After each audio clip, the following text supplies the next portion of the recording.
Hello বন্ধুরা, কেমন আছেন সবাই? আশা করি সবাই ভালো আছেন। আমাদের আজকের গল্প আমার একটাই যে তুই, লেখিকা সুরায়ে সাত্তার উর্মি, পর্ব ৬।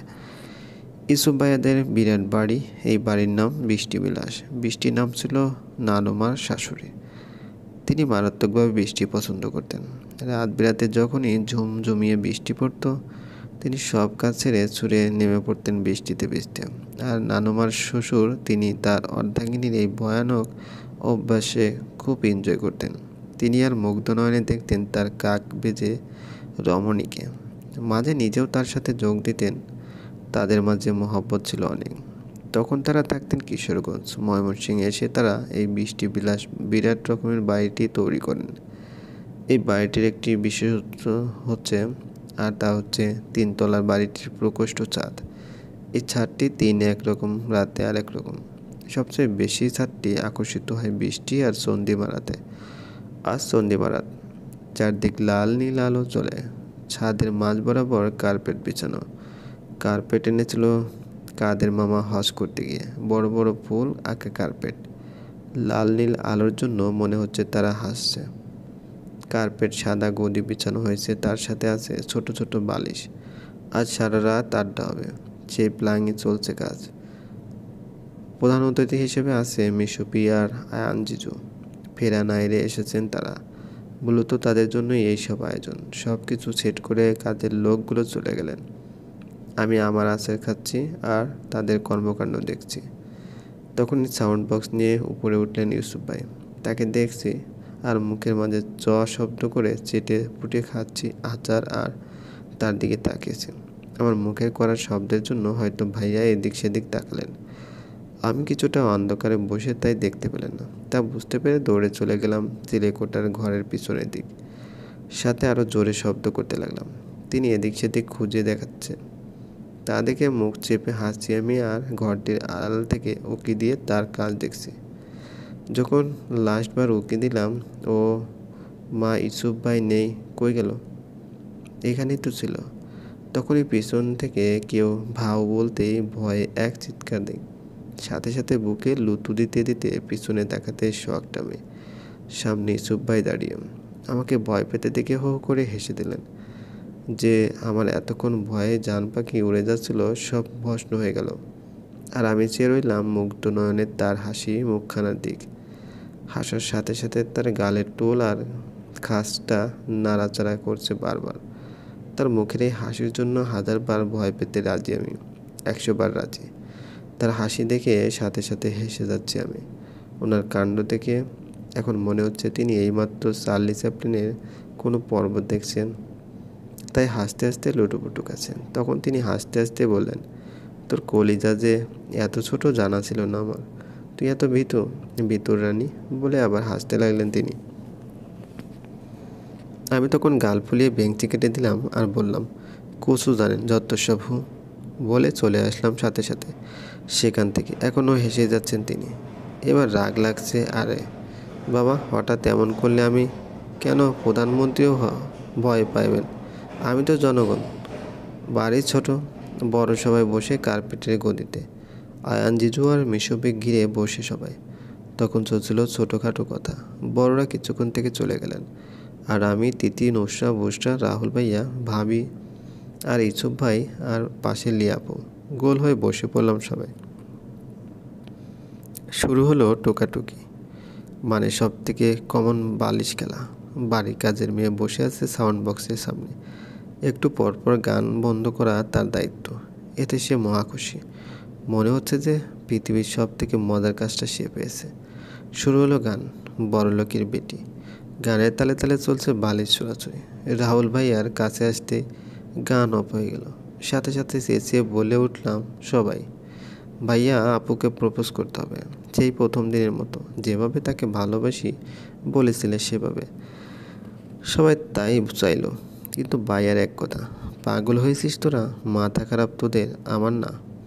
ছোটদের সামনে এসব, নওজুবিল্লাহ। তার কথায় পাত্তা দিল না। তখন ইউসুফ ভাইয়া বলল, ধেই ধেই করে প্রেম করতে পেরেছো? এখন আমরা বলছি বলে ঢং করছো, তা হচ্ছে না। সবাই ঠেলে ঠুলে দাঁড় করিয়ে দিল। ভাবি লজ্জায় লাল নেই। রাহুল ভাইয়া দৌড়ে তখন নিচে চলে গেলেন। তার কাছে সবাই স্তব্ধ, চলে কেন গেছে।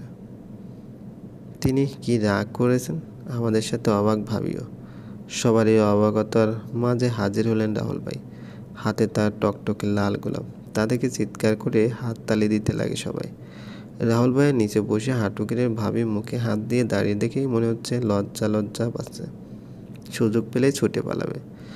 রাহুল ভাইয়ের লাল গোলাপটি এগিয়ে দিয়ে বলল, তুমি কি আমার বাচ্চার মা হবে? ভাবি মিষ্টি হাসলো আর মাথা নাড়ালো। রাহুল ভাইয়ের এমন প্রপোজ করা দেখে বিষম খেলো সবাই।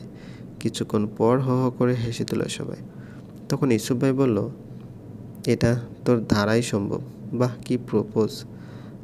তার কথা আবার হেসে দিল সবাই। রাহুল ভাই মুখ বাঁকিয়ে বলল, হ্যাঁ হ্যাঁ, দেখ নিব তুই কি করিস। খেলা আবার স্টার্ট হলো। একে একে সবার পাল্লা এলো। লাস্ট রইলাম আমি আর ইউসুফ ভাই। লিয়া আমাদের দেখে তেলে বেগুনে জ্বলছে। লাস্ট পর্যন্ত সে চলে গেল। ইউসুফ ভাই মিটমিটিয়ে হাসছেন। তার হাসির কারণ কি ধরতে পারলাম না আমি। আমি তার দিক তাকিয়েই তখনই হুট করে চোখ মেরে দিলেন তিনি। আর আমার সব কিছু আওলা ঝাওলা হয়ে গেল। হাত থেমে গেল সাথে সাথে। তখনই বেয়াদ্দপ কাজের মেয়ে রূপালি দিল গান বন্ধ করে। আর উইন হয়ে গেল ইউসুফ ভাই। আর আমি মুখ ফুলিয়ে বললাম, চিটিং করেছেন আপনি, চিটার 1 নাম্বার। তখনই দাঁত কিলিয়ে বললেন তিনি, হারলে সবাই তাই বলে বেবি। তার কথায় রাগ উঠে গেল আমার। তখনই আবার বললেন তিনি, এবার আমার কথা শুনতে হবে তোর। আমি চাই তুই সেই বাগানে যাবি আর একটি জিনিয়া ফুল তুলে নিয়ে আসবি। এটা তো খুব সোজা, এই যাবো আর নিয়ে চলে আসবো। হ্যাঁ হ্যাঁ হ্যাঁ, জলদি যা। আমি নাচতে নাচতে চলে আসলাম নিচ বাগানে। জিনিয়া গাছ থেকে ফুল ছিঁড়তে হুট করে কিছু একটা পড়লো শরীরে আমার। সাথে সাথে হাত দিয়ে দেখি, ওরে বাবা গো, এত সাপ! দিলাম এক চিৎকার আর উল্টোপাল্টা দৌড়। তখনই কারোর সাথে ধাক্কা খেয়ে গেলাম। তাকিয়ে দেখি সুব্বাই আর তিনি হাসছেন। তার হাসির কারণ বুঝতে পেরে তার বুকে কিলগুত্তার বর্ষণ করে বসলাম। তখনই তিনি আমার হাত জোড়া শক্ত করে ধরে কানের কাছে মুখ এনে ফিসফিস করে বললেন, তুই আসলেই ভিতুরানি। ফিসফিসানিতে তার শ্বাস প্রশ্বাস পড়ছে আমার কানে ঘাড়ে। আর শরীরে বয়ে যাচ্ছে হিমশীতল বাতাস। মনে হচ্ছে আমি চলে যাচ্ছি এক অন্য জগতে, যেখানে কেউ নেই আমি আর উনি ছাড়া। বোরিং লাগতে লাগলো সবার। নতুন কি গেম খেলা যায় তাই ভাবছে বসে সবাই। তখন চট করে মনে পড়লো দাদা দরার কথা। চট করে মনে আসতেই বলেও দিলাম, চট করে তাদের সব দাদা দরা হবে, ছেলেদের বুদ্ধি পরীক্ষা নেব আমরা। তারাও রাজি। তখনই বললাম, প্রথম দাদা, আচ্ছা বলুন তো, একটি গাড়ি দাঁড়িয়ে আছে কিন্তু চলছে না কেন? তেল আছে ফুল, যান্ত্রিক ত্রুটিও নেই, তাহলে কেন? সাথে সাথে আয়ান জিজু নড়ে চড়ে বসে বলল, ড্রাইভার নেই। সাথে হাততালি দিয়ে উঠলেন সবাই। তখন দাদা শুনল ইউসুফ ভাই, আচ্ছা এবার তোরা বল। 3 অক্ষরে নাম যার আকাশিতে ওড়ে, প্রথম অক্ষর ছেড়ে দিলে মেয়েদের মাথায় বাস করে। তখনই সাথে সাথে তিথি বলল, ভাই এত সহজ দাদা, এটা শালিক। প্রথম অক্ষর মানে সা, ছেড়ে দিলে লিক, সিম্পল। সাথে আমাদের দলের জয়ের কলরব পড়ে গেল। আর সবাই মনোযোগী হতে লাগলো ধাঁধা খেলার দিক। খেলা এখন লাস্টের দিক। প্রশ্ন করব আমরা। টান টান সময় চলছে। ছেলেদের কপালে বিন্দু বিন্দু ঘাম। তখনই প্রশ্ন করলো আমরা, আপনারা তো জানেন মাকড়সার জাল বানায়। কি বানায় তো? হে বানায় তো। সেই জালে অন্য 1000 পোকা আটকায়, সেগুলো মাকড়সা খায়, তা জানেন? জানি। মাকড়সা কেন আটকায় না? সেও তো একটা পোকা, সে কেন তার জালে আটকায় না? আমার দাদা শুনে সবার মুখে চিন্তার ছাপ। কি হতে পারে? আমার পাঠকরা বলুন তো দেখি কে কি পারেন। চলবে? গল্পটি ভালো লাগলে অবশ্যই লাইক করবেন, কমেন্ট করে জানাবেন।